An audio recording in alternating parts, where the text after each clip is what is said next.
Jelas bahwa di Arc Elbaf ini, kita akan melihat pengenalan semua ksatria suci. Mereka akan menjadi penjahat terbesar di cerita ini. Dan tidak diragukan lagi, Oda akan memberikan pertarungan yang benar-benar mengejutkan untuk menunjukkan tingkat kekuatan sesungguhnya dari kelompok prajurit terkuat pemerintah dunia. Dan sayangnya semua ini akan menimpa Zoro, saudara Shanks yaitu Vigarland Shamrock akan menghancurkan pendekar pedang itu. Apakah Anda ingin tahu bagaimana pertarungan ini akan berlangsung dan mengapa ini akan terjadi? Tetaplah di sini, karena itulah yang akan saya tunjukkan kepada Anda. Para ksatria suci sudah tiba di Elbaf dan mereka akan melakukan apa yang tidak bisa dilakukan Gorosei. Jelas bahwa kelompok ini sudah bergerak, dan Oda sedang menyiapkan panggung bagi mereka untuk menjadi antagonis utama di alur ini. Kalau dipikir-pikir, mereka baru saja disebutkan di chapter 1083, tapi mereka sudah diperkenalkan sebagai kekuatan dengan peringkat tertinggi dalam pemerintahan dunia, bahkan di atas para laksamana dalam hal kewenangan. Sekarang kita berada di saga terakhir, mereka perlu dieksplorasi sesegera mungkin.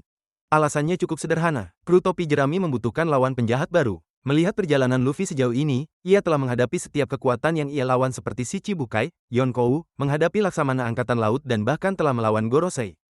Jadi apa tantangan besar berikutnya bagi kru Mugiwara? Yah, itulah sebabnya mengapa ksatria suci diperkenalkan dalam cerita. Dan bukan suatu kebetulan bahwa gerakan ini terjadi sekarang. Elbaf kekurangan penjahat, dan Loki sendiri tidak akan cukup untuk meneruskan kisah ini.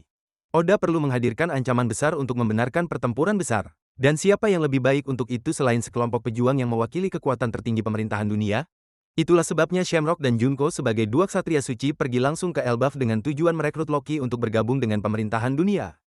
Para ksatria suci baru saja diperkenalkan dalam cerita, tetapi kita sudah berada di kisah terakhir One Piece, yang berarti Oda tidak bisa membuang waktu lagi. Karakter-karakter ini perlu dikembangkan sesegera mungkin, dan itulah sebabnya Shamrock dan Junko menuju Elbaf. Kalau dipikir-pikir, ksatria suci adalah kelompok prajurit besar terakhir dari pemerintah dunia yang belum dieksplorasi.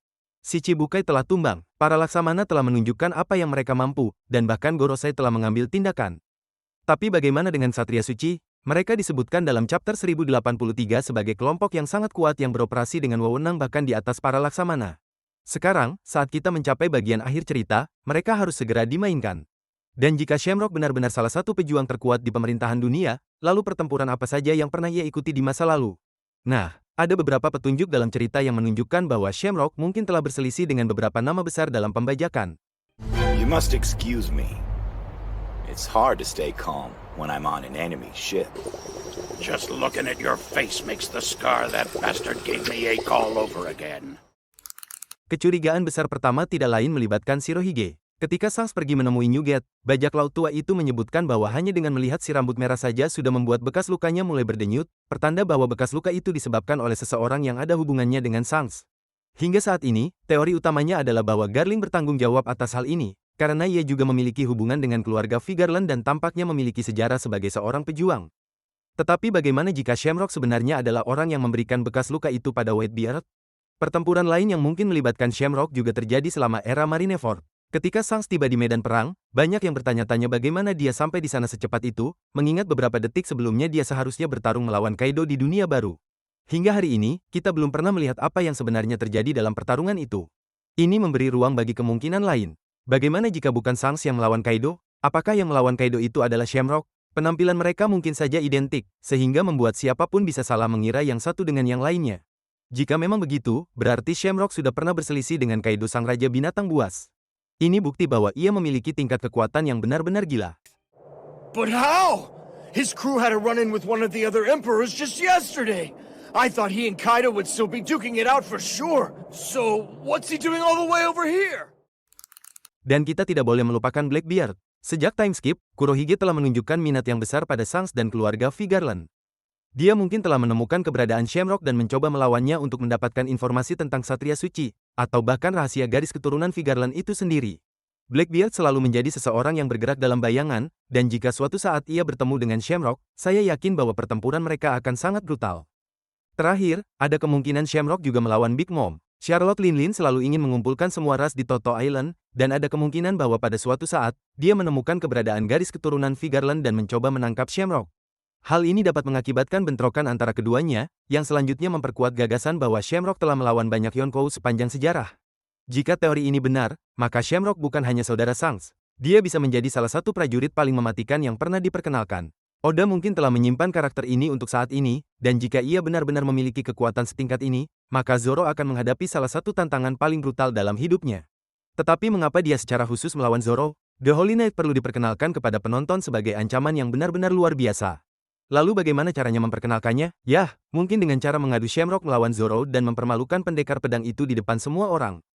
Zoro adalah lawan yang sempurna untuk mempertunjukkan kekuatannya karena beberapa alasan. Pertama, karena dia anggota terkuat kedua di kru. Jika Shamrock mengalahkannya dengan mudah, hal itu langsung membuktikan bahwa dia berada di level yang sepenuhnya berbeda dibandingkan dengan topi jerami. Kedua, karena Zoro adalah seorang pendekar pedang, pertarungan ini dapat berfungsi untuk memamerkan gaya bertarung Shamrock dan mengungkap kemampuan berpedangnya.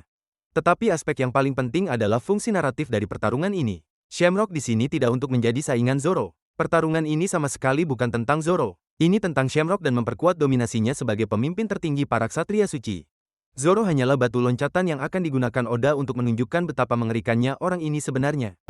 現在は神の騎士団の最高司令官フィガーランド・ガーリング星である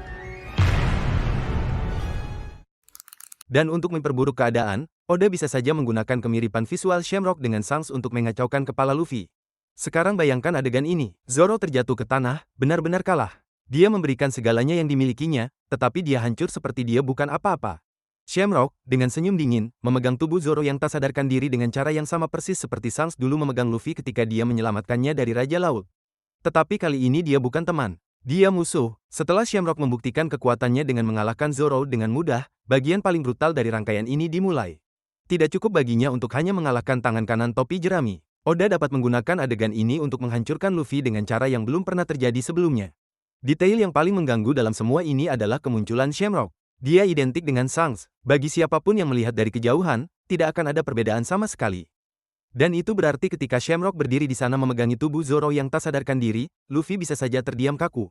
Dia akan menatap sosok yang tampaknya menjadi idola terbesarnya, pria yang paling ia hormati melebihi siapapun, yang tanpa ampun menghabisi kru pertamanya.